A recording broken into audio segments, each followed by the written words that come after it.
You've probably watched street fight videos online and thought, if that was me, I'd have handled that so much better.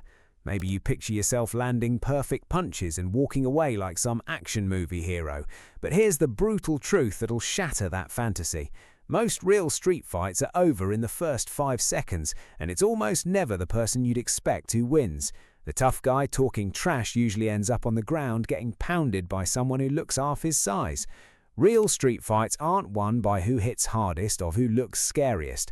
They're won by whoever can think while their body is having a complete meltdown. Because here's what happens when violence becomes real.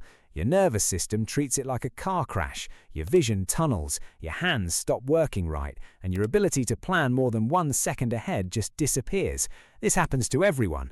The winner isn't the person who avoids this response, it's the person who trained themselves to function while it's happening. First thing that decides fights is distance control before anything even starts. Most street fights begin with someone stepping into your space to test if you'll back down. If you freeze or step back, they move closer.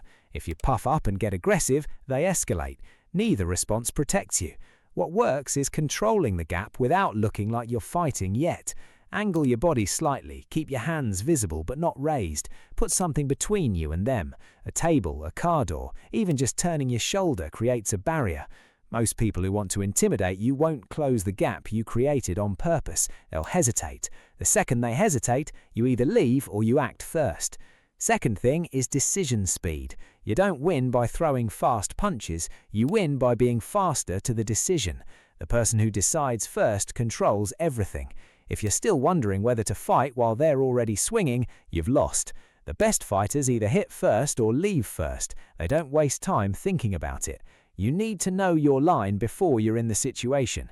Is it when someone shoves you? When they get within arm's reach? Decide now, because in the moment you won't have time. If you commit to hitting first, you hit the jaw or nose and you don't stop until they're no longer a threat or you can get away. Third thing is taking the fight out of their comfort zone. Most people in street fights have no clue how to handle being taken down. If you can close distance and get them to the ground, everything changes. They lose their power, they lose their mobility, and if they've never grappled, they panic. You don't need to be a wrestler, just drive forward, grab anything and use your weight to collapse them backward. Once they're down, control their posture, pin their shoulders, control their head. Don't try fancy submissions unless you actually know them. Just make it so they can't get up or swing. Fourth thing is outlasting their gas tank. Real violence is exhausting. Most people start fights running on pure rage, and rage burns out fast. If you can survive the first 15 seconds without getting knocked out, their pace will drop, their punches slow down, they start breathing hard. That's when you go to work.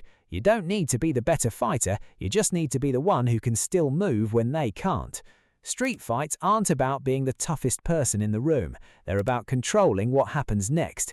Distance, decision speed, taking it to the ground, and endurance. Those 4 things decide almost every real fight. The guy who looks scary usually loses to the guy who moves first and doesn't stop moving.